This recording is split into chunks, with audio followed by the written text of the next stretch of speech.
Hi guys, welcome back to my channel. എൻ്റെ പേര് നദീം ലത്തീഫ്.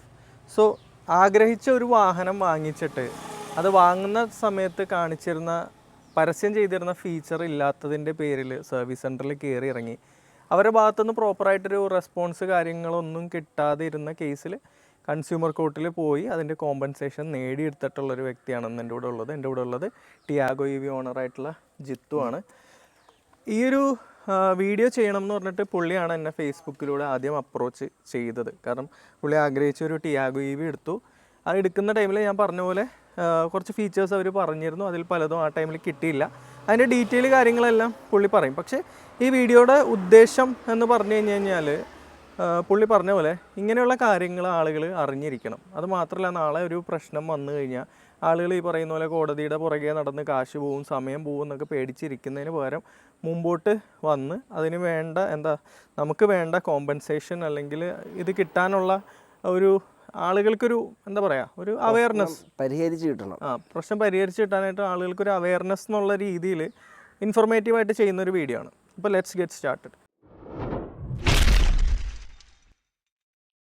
എൻ്റെ പേര് ജിത്തു ടോണി ജോസഫ്. എൻ്റെ സ്ഥലം കോട്ടയം ജില്ലയിൽ ചങ്ങനാശ്ശേരി കുരിശുംമൂട് എന്ന സ്ഥലത്താണ് എൻ്റെ സ്ഥലം. ഞാൻ റോളർ സ്കേറ്റിംഗ് പഠിപ്പിക്കുന്ന ഒരു ഇൻസ്ട്രക്ടറാണ്. ഞാൻ സ്വന്തമായിട്ടൊരു ക്ലബ്ബ് നടത്തുന്നുണ്ട്. അതുകൂടാതെ 1-2 സ്കൂളുകളിലും സ്കേറ്റിംഗ് പഠിപ്പിക്കുന്നു. അപ്പോൾ ആദ്യം മുതൽ സ്റ്റാർട്ട് ചെയ്യാം. എങ്ങനെയാണ് ഇത് വണ്ടി എടുക്കുന്ന ടൈമിൽ തുടങ്ങുന്നത്? എങ്ങനെയാണ് ഇതൊരു കൺസ്യൂമർ കോർട്ടിലേക്ക് എന്തായിരുന്നു ആദ്യം പ്രശ്നം? പ്രശ്നം എന്താണെന്ന് വെച്ച് കഴിഞ്ഞാൽ, ശരിക്കും ഞാൻ 2019 ഈ വണ്ടിയല്ല, ഇത് ടിയാഗോ തന്നെ ഒരു പെട്രോൾ വണ്ടി, AMT മോഡൽ പെട്രോൾ വണ്ടി മേടിച്ചിരുന്നു. അപ്പം ആ വണ്ടി നമുക്ക് ക്യാമറ ഇല്ല, സെൻസർ മാത്രമുള്ള ആ വേരിയൻ്റാണ് നമ്മൾ മേടിച്ചത്.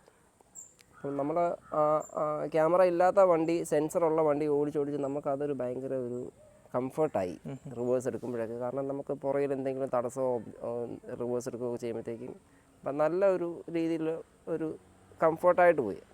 അപ്പോൾ ആ വണ്ടി ഞാൻ കൊടുത്തു. 1,10,000 കിലോമീറ്റർ ഓടിയിട്ടാണ് ആ വണ്ടി കൊടുക്കുന്നത്.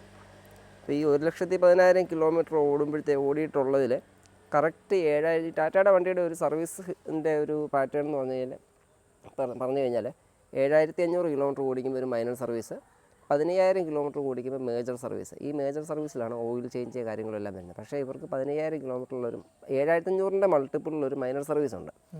അപ്പോൾ ഈ 1,00,000 കിലോമീറ്റർ 1,10,000 കിലോമീറ്റർ ഓടുന്നിടം വരെ ഓരോ 7,500 കിലോമീറ്ററിലും 15,000 കിലോമീറ്ററിലും അതിൻ്റെ മൾട്ടിപ്പിളിൽ കറക്റ്റായിട്ട് സർവീസ് ചെയ്ത് പോയി. അപ്പം നമുക്ക് ഫ്രീക്വൻ്റായിട്ട് നമ്മൾ ഓട്ടോ ഉള്ളതുകൊണ്ട് ഫ്രീക്വൻ്റായിട്ട് സർവീസ് സെൻറ്ററിൽ നമുക്ക് പോകേണ്ട ഒരു സാഹചര്യമുണ്ട് സർവീസിന് വേണ്ടിയിട്ട്. അപ്പം നമ്മളവിടെ എല്ലാവരും പലരും ടാറ്റയുടെ സർവീസ് കൊള്ളത്തില്ല, മോശമാണ് എന്ന് പറയുമ്പോഴും എനിക്ക് എൻ്റെ പേഴ്സണൽ അഭിപ്രായത്തിൽ നമുക്ക് എൻ്റെ പഴയ പെട്രോൾ വണ്ടി എടുത്തതിൽ നമുക്ക് അവരുടെ സർവീസ് ഈ MK മോട്ടോഴ്സിൽ തന്നെ അവരുടെ സർവീസ് നമുക്ക് ഒരു തരത്തിലും നമുക്ക് ഒരു ബുദ്ധിമുട്ടും ഉണ്ടായിട്ടില്ല. എനിക്ക് നല്ല സർവീസാണ് അവിടുന്ന് കിട്ടിക്കൊണ്ടിരുന്നത്. അപ്പോൾ അങ്ങനെ ഇരിക്കുമ്പോഴത്തേക്ക് എനിക്ക് അവിടെ ഒരു സെയിൽസിലും എൻ്റെ ഒരു ഫ്രണ്ട് ഉണ്ടായിരുന്നു, ബോണി വഴിയാണ് ഈ പഴയ വണ്ടി എടുക്കുന്നത്. അപ്പോൾ ഈ വണ്ടി ടിയാഗോ ഈ ഇലക്ട്രിക് ലോഞ്ച് ചെയ്യുന്ന സമയത്ത് ബോണി തന്നെ ജിത്തു ഇതുപോലൊരു പുതിയ വണ്ടി ലോഞ്ച് ചെയ്തിട്ടില്ല, അതിന് ബുക്കിംഗ് സ്റ്റാർട്ട് ചെയ്തിട്ടില്ല, ഇങ്ങനെ വണ്ടി വരുന്നുണ്ട്, താല്പര്യം ഉണ്ടെങ്കിൽ നോക്കാമെന്ന് പറഞ്ഞു. അപ്പം അന്നേരം ഞാൻ ആലോചിച്ചത്, നമ്മൾ ഇലക്ട്രിക് വണ്ടി നമ്മൾ കണ്ടിട്ടില്ല, അപ്പം എനിക്ക് ഓട്ടം കൂടുതലുള്ളതുകൊണ്ട് ഇതിലോട്ട് മാറിയാൽ കൊള്ളാവുന്നൊരാഗ്രഹമുണ്ട്. എൻ്റെ ഫ്രണ്ട്സിനോടൊക്കെ ചോദിച്ചപ്പോൾ പറഞ്ഞു, ഇലക്ട്രിക് വണ്ടി ടാറ്റയുടെ വണ്ടി ഒന്നും ഇറങ്ങിയിട്ട് പോലും ഇല്ല, കണ്ടിട്ടില്ല, എന്തെങ്കിലും പ്രശ്നങ്ങൾ വന്നു കഴിഞ്ഞാൽ എന്ത് ചെയ്യുമെന്ന് എൻ്റെ പല ഫ്രണ്ട്സും നമ്മളോട് ചോദിക്കുമ്പോഴും എനിക്ക് എൻ്റെ മനസ്സിലിരുന്നത്, നമുക്ക് ഇവരുമായിട്ട് അത്രയും നല്ല ഒരു റിലേഷൻ നമ്മൾ സർവീസ് സെൻറ്ററിലെ ആൾക്കാർ, അഡ്വൈസർമാർ, ടെക്നീഷ്യന്മാർ, അവിടെ പ്രജിത്ത് എന്ന് പറയുന്ന ഒരു അഡ്വൈസർ ഉണ്ടായി. നമുക്ക് വണ്ടി നമുക്ക് ഈ കറക്റ്റ് സർവീസിൽ മൾട്ടിപ്പിളിൽ 7,500 15,000 കിലോമീറ്ററിൽ നമ്മൾ സർവീസിന് കൊണ്ട് കൊടുക്കുമ്പോഴത്തേക്കും നമുക്ക് എന്താണ് പറയാനുള്ളത് അതിനേക്കാളും കറക്റ്റായിട്ട് അവരത് കണ്ടുപിടിച്ച് വളരെ എനിക്ക് ഒരു ഇതിന് പോലും ഓവർ പ്രൈസായിട്ട് ഒരു ബില്ല് വരുമോ അങ്ങനത്തെ പ്രശ്നങ്ങളൊന്നും നടന്നിട്ടില്ല. അപ്പം നമുക്ക് വിചാരിച്ചത് എന്താണ്, നമുക്ക് ഇനി എടുക്കാം, രണ്ടും കൽപ്പിച്ചെടുക്കാം, പിന്നെ എന്തെങ്കിലും വന്നു കഴിഞ്ഞാലും നമുക്കവിടെ അതിനുള്ള ആൾക്കാർ ഉണ്ട്. അപ്പോൾ അങ്ങനെ ഈ വണ്ടി എടുത്തിട്ട് ആദ്യത്തെ ദിവസം നമുക്ക് വണ്ടി ഡെലിവറി ചെയ്ത് വണ്ടി കൈ കിട്ടി. നമ്മൾ റിവേഴ്സ് എടുക്കുമ്പോഴത്തേക്കും ഇതിൻ്റെ പുറകിൽ ഒരു മാനേജറാണ് നിൽപ്പുണ്ട്. ഞാനോടത്ത് അയാളെ ഇടിച്ചെന്ന്. കാരണം നമ്മൾ നേരത്തെ നമുക്ക് ക്യാമറ ഇല്ല, സെൻസറാണ്. ഇതിൽ ക്യാമറയുണ്ട്, പക്ഷെ നമ്മൾ ഈ സൗണ്ട് നമ്മളെപ്പോഴും നമ്മുടെ വണ്ടി പുതിയ വണ്ടിയിലോട്ട് കയറി നമ്മളെപ്പോഴും ഇതിൻ്റെ സൗണ്ടോ അല്ലെങ്കിൽ ഇൻഫോർടൈൻമെൻറ്റ് സിസ്റ്റത്തിലോട്ട് നമ്മൾ ഇതിൻ്റെ ഗ്രാഫ് അങ്ങനെ ഒരു സംഭവം ശ്രദ്ധിച്ചിട്ട് ഇടിച്ചില്ല. പക്ഷെ നമുക്ക് എന്തോ ഒരു ബുദ്ധിമുട്ട് പോലെ തോന്നി. അപ്പം ഞാൻ അന്നേരമാണ് ശ്രദ്ധിക്കുന്നത് ഇതിന് ഈ പുറകിലത്തെ ക്യാമറ മാത്രമേ ഉള്ളൂ, അതിൻ്റെ അകത്തൊരു വേറെ സൗണ്ട് ബസ്സർ അല്ലെങ്കിൽ ഒരു സെൻസർ എന്ന് പറയുമ്പോഴത്തേക്ക് അതിൻ്റെ അകത്ത് ഈ ഒരു reverse park assist with audible signal and graphical display. ഈ സംഭവം എന്ന് വെച്ച് കഴിഞ്ഞാൽ നമ്മൾ റിവേഴ്സ് എടുക്കുമ്പോഴത്തേക്കും ഒത്തിരി നല്ല ദൂരെ ഒരു കല്ല് കിടപ്പുണ്ട്. അപ്പോൾ ആദ്യം അതിൻ്റെ അകത്ത് പച്ച ഇൻഡിക്കേഷൻ കാണിക്കും. പിന്നെ ആ കല്ലിനോട് നമ്മൾ റിവേഴ്സ് എടുത്ത് അടുത്തടുത്ത് വരുമ്പോഴത്തേക്കും പച്ച മാറി യെല്ലോ ലൈനാവും, അല്ലെങ്കിൽ യെല്ലോ അവിടെ ഒരു ഗ്രാഫ് എന്താണോ അങ്ങനെ വരും. യെല്ലോ മാറിയിട്ട് വീണ്ടും പുറകോട്ട് പോകുമ്പോഴത്തേക്കും റെഡ് ആവും. അതിൻ്റെ കൂടെ തന്നെ ആദ്യം വെക്കുമ്പോൾ ഒരു ചെറിയ P P P P P P എന്ന് സൗണ്ട് വരും. അതിൻ്റെ കൂടെ റെഡ് ആകുമ്പോഴത്തേക്കും പീ എന്ന് പറഞ്ഞ് അങ്ങനെ അതങ്ങ് നിൽക്കും. ഇങ്ങനൊരു സംവിധാനം ഇതിൻ്റെ അകത്ത് ഇല്ല. അങ്ങനെ ഉണ്ടെന്ന് അവർ പറഞ്ഞിരുന്നു. അങ്ങനെ ഉണ്ടെന്ന് ഇവരുടെ ബ്രോഷറിൽ എനിക്ക് 2 ബ്രോഷർ എനിക്ക് കിട്ടിയിട്ടുണ്ട്. എനിക്ക് ഇവർ 2 ബ്രോഷർ, ഒന്ന് ടാറ്റ മോട്ടോഴ്സിൻ്റെ ഒരു ബ്രോഷർ, രണ്ടാമത്തെ ബ്രോഷർ MK മോട്ടോഴ്സിൻ്റെ ഡീലർഷിപ്പിൽ നിന്ന് MK മോട്ടോഴ്സ് ഓരോ പേജിലും MK മോട്ടോഴ്സ് ഉള്ള കളറായിട്ടുള്ള PDF ഫയൽ അതെനിക്ക് അയച്ചു തന്നത്. ഞാൻ എൻ്റെ പഴയ വണ്ടി എടുക്കുമ്പോഴുണ്ടായിരുന്ന അതേ എക്സിക്യൂട്ടീവ് തന്നെ ആണ് ഈ പുതിയ ഇതിൻ്റെ 2 ബ്രോഷർ എനിക്ക് അയച്ചു തരുന്നത്. അപ്പോൾ ഈ 2 ബ്രോഷറിൽ അപ്പോൾ ഞാനിപ്പോൾ അന്നേ എനിക്കുണ്ടായിരുന്ന പഴയ വണ്ടി എടുത്ത് കഴിഞ്ഞ് എനിക്കുണ്ടായിരുന്ന ക്യാമറയും കൂടെ ഉണ്ടായിരുന്നതിൽ നല്ലതായിരുന്നത്. പിന്നെ നമുക്കത് എക്സ്ട്രാ ഫിറ്റിംഗ് വേറെ, അപ്പോൾ അതിൻ്റെ ഹാർമണിൻ്റെ ഇൻഫോർടൈൻമെൻറ്റ് സിസ്റ്റം എല്ലാം മാറേണ്ടി വരും, അല്ലെങ്കിൽ അതിന് ഭയങ്കര കോസ്റ്റാണ്. അപ്പോൾ അതൊക്കെ കൊണ്ട് നമ്മൾ ഇപ്രാവശ്യം ഇതെല്ലാം കൂടെ ഉള്ളതായിക്കോട്ടെ എന്ന് വിചാരിച്ച് ചെയ്തതാണ്. ഇപ്രാവശ്യം എടുത്തത് ഈ ഇൻഫോർടൈൻമെൻറ്റ് സിസ്റ്റവും ക്യാമറയും ഈ reverse park assist with audible signal and graphical display 2 ബ്രോഷറിലും ഈ സംഭവം വരുന്നുണ്ട്. അപ്പോൾ ഇതിൻ്റെ വേറൊരു ഇതെന്ന് പറഞ്ഞാൽ XZ+ ആണ് ഈ വണ്ടി. ഇതിൻ്റെ ടോപ്പ് എൻഡ് വേരിയൻ്റ് എന്ന് പറഞ്ഞാൽ XZ+ ലെക്സ് എന്ന് പറഞ്ഞൊരു വേരിയൻ്റ് വരുന്നുണ്ട്. അപ്പോൾ ഈ 2 വണ്ടിയും തമ്മിലുള്ള വ്യത്യാസം, ഒന്ന് body colour sunroof roof top, പിന്നെ ലെതർ സീറ്റ്, പിന്നെ ലെതർ റാപ്ഡ് സ്റ്റിയറിംഗ്, ഇത്രയും സംഭവമേ ഉള്ളൂ ഇത് രണ്ടും തമ്മിലുള്ള വ്യത്യാസം. ബാക്കി എല്ലാ ഫീച്ചേഴ്സും ഈ XZ+നും XZ+ ടെക് ലെക്സിനും സെയിം ആണ്. ഇവരുടെ ഈ ടാറ്റയുടെ ബ്രോഷർ അനുസരിച്ചാണെങ്കിൽ XT വരെയുള്ള വേരിയൻറ്റിന് അവർ പറയുന്നത് XT അല്ലേ, ടാറ്റയുടെ എല്ലാ മോഡലുകൾക്കും reverse park assist with audible signal and graphical display ഉണ്ട്. ഏറ്റവും ബേസ് മോഡൽ മുതൽ ഏറ്റവും ടോപ്പ് എൻഡ് വരെ വരുന്ന വണ്ടിക്ക് reverse park assist with audible signal and graphical display ഉണ്ട്. എന്നിട്ട് ഏറ്റവും ടോപ്പ് എൻഡ് വരുന്ന 2 വേരിയൻറ്റിന് ക്യാമറയുണ്ട്. പക്ഷേ എനിക്ക് വന്നപ്പോഴത്തേക്കും ഈ വണ്ടി ലോഞ്ച് ചെയ്ത് നമുക്ക് അതുപോലെ വണ്ടി ഞാൻ ബുക്ക് ചെയ്യുന്നത് ശരിക്കും ഇതിൻ്റെ ഒഫീഷ്യലി ബുക്കിംഗ് സ്റ്റാർട്ട് ചെയ്യുന്നതുകൊണ്ട് ഏത് ഡേറ്റ് ഒന്നും ഓർക്കുന്നില്ല. അതിന് 1 മാസം മുന്നേ ജിത്തുവിൻ്റെ വണ്ടി വരുന്നുണ്ടെന്ന് പറഞ്ഞപ്പോഴത്തേക്ക് അതിന് ഈ ബുക്കിംഗ് ഒഫീഷ്യലി ഷോറൂമിൽ നിന്ന് സ്റ്റാർട്ട് ചെയ്യുന്നതിന് മുന്നേ ഞാൻ ഇവർക്ക് 10,000 രൂപ അഡ്വാൻസ് പേ ചെയ്ത് ആദ്യത്തെ വണ്ടി ഞാൻ ബുക്ക് ചെയ്തേക്കുന്നതെന്ന് പറഞ്ഞ് അങ്ങനെ ബുക്ക് ചെയ്തതായി വണ്ടി. അത് കഴിഞ്ഞിട്ട് പിന്നെ വണ്ടി ഡെലിവറി ആയപ്പോഴത്തേക്ക് ഈ സംഭവം ഇല്ല. അപ്പം ഞാൻ ഇവരോട് ചോദിച്ചു, ഇവർ ഇതെന്താ ബോണിയോട് തന്നെയാണ് ചോദിക്കുന്നത്. ബോണിയോട് ചോദിച്ചപ്പോഴത്തേക്കും ബോണി പറഞ്ഞു, ജിത്തു എന്ത് പ്രശ്നം ഉണ്ടെങ്കിലും ഫസ്റ്റ് സർവീസിന് കൊണ്ടുപോകുമ്പോഴത്തേക്കും നിങ്ങൾക്ക് അവിടെ സർവീസിന് ആൾക്കാരുണ്ട്, അതല്ല അവിടെ അവരോട് പറയുക, ഇനി അവിടെ നിന്ന് എന്തെങ്കിലും പ്രശ്നം ഉണ്ടെങ്കിൽ ഞങ്ങൾ ടേക്കപ്പ് ചെയ്തോളാം എന്ന് പറയും. അവിടെ കൊടുത്തപ്പോഴത്തേക്കും അവർ വന്ന് വണ്ടി നോക്കിയിട്ട് പറഞ്ഞു ഈ വണ്ടിക്ക് ഈ സംഭവം ഇല്ല. സെൻസർ ഉണ്ടെങ്കിലേ ഈ ഗ്രാഫിക്കൽ ഡിസ്പ്ലേ ബസർ സൗണ്ടോ അല്ലെങ്കിൽ മറ്റേ അതിനൊരു മൂവ്മെൻറ്റ് വരുത്തുള്ളൂ. ഈ സംഭവം ഇല്ല. പിന്നെ ഇത് എന്ത് ചെയ്യാൻ പറ്റുമെന്നുള്ളത് എക്സ്ട്രാ ഫിറ്റിങ്സ് കമ്പനി അനുവദിക്കത്തില്ല. ഇലക്ട്രിക്കൽ വണ്ടിയിൽ എക്സ്ട്രാ ഫിറ്റിങ്സ് കമ്പനി അനുവദിക്കത്തില്ല. പിന്നെ അപ്പം ഞാൻ ചോദിച്ചു എന്ത് ചെയ്യാൻ പറ്റുമെന്ന് ചോദിച്ചപ്പോൾ നിങ്ങൾ സർവീസിലില്ല, സെയിൽസിൽ തന്നെ നിങ്ങളുടെ ഈ ബ്രോഷർ വന്ന് നിങ്ങൾക്ക് സെയിൽസിൽ നല്ല വണ്ടി എടുത്ത് അവരോട് തന്നെ കോൺടാക്ട് ചെയ്തിട്ട് എന്ത് ചെയ്യാൻ പറ്റുമെന്ന് നിങ്ങൾ തന്നെ സംസാരിക്കാൻ പറ്റും.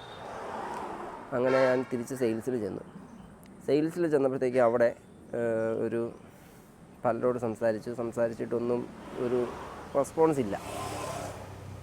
പിന്നെ അവസാനം ഞാൻ അവിടെ നിന്ന് അങ്ങ് പോയി. പിന്നെ ഞാനിത് മെയിൽ അയച്ചു, ടാറ്റായ്ക്ക് പല മെയിൽ അയച്ചു. നമ്മൾ എത്ര ടാറ്റായ്ക്ക് ഇപ്പോൾ ഒരു 10 മെയിൽ അയച്ചാൽ ഈ 10 മെയിൽ ഇതുപോലെ തന്നെ MK മോട്ടോഴ്സ് ഡീലർക്ക് ഫോർവേഡ് ചെയ്യും. എന്നിട്ട് ടാറ്റയുടെ ഏറ്റവും ഹയർ അതോറിറ്റി നമുക്ക് കിട്ടാവുന്ന ഏറ്റവും ടോപ്പ് എൻഡിലുള്ള ആൾക്കാർക്ക് മെയിൽ അയച്ചാലും ഇവർ ഈ മെയിൽ ഇതേപോലെ തന്നെ ഡീലർക്ക് ഫോർവേഡ് ചെയ്യും. എന്നിട്ട് ഡീലർ നമുക്കൊരു അക്നോളജ്മെൻറ്റ് പോലെ നമുക്കൊരു മെയിൽ അയക്കും. എന്നിട്ട് അതിൻ്റെ അകത്ത് 2-3 നമ്പറും കാണും. ഈ നമ്പറിലാണെങ്കിൽ ആരും വിളിച്ചാൽ എടുക്കത്തില്ല. പിന്നെ ഞാൻ വേറെ എന്ത് ചെയ്യാമെന്നുള്ള ആലോചിച്ച് ഫേസ്ബുക്കിലും ട്വിറ്ററിലും ഒക്കെ കുറച്ച് പോസ്റ്റുകളും കാര്യങ്ങളും എല്ലാം ആയി കഴിഞ്ഞപ്പോഴത്തേക്കും അത് വെച്ച് അതിനെ ടാഗ് ചെയ്തുകൊണ്ട് എനിക്കൊരു ടാറ്റയിൽ നിന്നൊരു കോൾ വന്നു. ടാറ്റയിൽ നിന്നൊരു കോൾ വന്നു, അതിൻ്റെ കൂടെ ഒരു മെയിലും വന്നു. അപ്പോൾ അതിൻ്റെ അകത്ത് ടാറ്റയിലെ ഒരു ഒഫീഷ്യൽ നിങ്ങളെ കോൺടാക്ട് ചെയ്യുന്നൊക്കെ പറഞ്ഞ് എനിക്കൊരു ഫോൺ കോൾ വന്നു. അങ്ങനെ MK മോട്ടോഴ്സിലെ അന്നത്തെ സെയിൽസിലെ CXM സുമോദ് എന്ന് പറയുന്ന ആളിനെ ഫോൺ വിളിച്ചു. അപ്പോൾ ഈ സുമോദ് എന്ന് പറയുന്ന ആൾ ഫോൺ വിളിക്കുന്നതിന് മുന്നേ ഇപ്പോൾ സുമോദ് എന്ന് പറയുന്ന ആൾ ഫോൺ വിളിക്കുന്നതിന് മുന്നേ തന്നെ ഞാൻ നേരിട്ട് പൊക്കോണ്ടിരുന്ന സമയത്ത് ടാറ്റയിലെ സെയിൽസിലെ ആൾക്കാർക്ക് ട്രെയിനിങ് എടുക്കുന്ന ഒരാൾ, ട്രെയിനർ, അയാൾ എന്നോട് നേരിട്ട് കണ്ട് സംസാരിച്ചു. തോമസ് എന്ന് പറഞ്ഞു, മുഖമൊന്നും ഓർക്കുന്നില്ല, പേരൊക്കെ കറക്റ്റ് ഓർക്കുന്നുണ്ട്. ഈ തോമസ് എന്ന് പറഞ്ഞ ചേട്ടൻ എന്നോട് പറഞ്ഞു, ഇത് സർവീസ് സെൻറ്ററിൽ കൊണ്ടുപോവുക, എന്നിട്ട് അവിടെയുള്ള ഏതെങ്കിലും ടെക്നീഷ്യൻ്റെ കൊടുക്കുക, എന്നിട്ട് അവരോട് ഈ എന്നെ കണക്ട് ചെയ്ത് ഫോൺ കൊടുക്കുക, ഞാനത് ക്ലിയറാക്കി തരാം. ഞാൻ അങ്ങനെ സർവീസ് സെൻറ്ററിൽ വീണ്ടും പോയി. സർവീസ് സെൻറ്ററിൽ പോയപ്പോഴത്തേക്കും ഞാൻ ലൗഡ് സ്പീക്കറിൽ ഇട്ടാണ് സംസാരിക്കുന്നത്. ഈ ടെക്നീഷ്യനോട് ഈ ട്രെയിനർ തോമസ് പറയുകയാണ്, റിവേഴ്സ് ഇടുക. റിവേഴ്സ് ഇടുമ്പോഴത്തേക്കും സ്ക്രീൻ വരും, ക്യാമറയ്ക്കകത്ത് സ്ക്രീൻ വരും, റെഡ് യെല്ലോ ഗ്രീൻ 3 ലൈൻ തെളിഞ്ഞ് വരും. എന്നിട്ട് ഇൻഫോർടൈൻമെൻറ്റ് സിസ്റ്റത്തിൻ്റെ വോളിയം കൂട്ടി വയ്ക്കുക, ഫുള്ളാക്കി വയ്ക്കുക, നിങ്ങളുടെ പ്രശ്നം അപ്പം ശരിയാവുന്നു. അന്നേരം ഇന്ന് ബേസിക്കലി നമുക്ക് ഒന്നും അറിയാൻ മേലാത്ത ഒരു കൊച്ചു കുഞ്ഞിന് വരെ അറിയാമായിരിക്കും ഈ സെൻസർ എന്ന് പറയുന്ന സംവിധാനം ഇല്ല, ഇത് വർക്ക് ചെയ്തില്ല.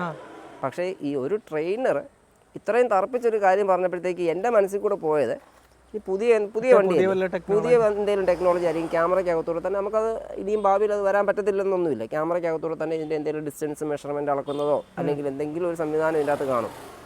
ഇവർ ഇൻഫോർടൈൻമെൻറ്റ് സിസ്റ്റത്തിൻ്റെ വോളിയം കൂട്ടി വെച്ചിട്ട് എന്ത് ചെയ്യാനാണ്? അപ്പം ഈ അവിടുത്തെ ടെക്നീഷ്യന്മാർ ഫോൺ മാറി എന്നോട് പറഞ്ഞു, അയക്കൊന്നും അറിയത്തില്ല, പൊട്ടനാ, ഇങ്ങനെ തന്നെ ഈ വാക്ക് തന്നെ, അയക്കൊന്നും അറിയത്തില്ല, ഈ ചേട്ടൻ്റെ വണ്ടിയിൽ ഈ സാധനം ഇല്ല, പിന്നെ ഇത് സെൻസർ ഇല്ലാത്ത ഒരു വണ്ടിയിൽ ഈ സാധനം വർക്ക് ചെയ്യത്തില്ല.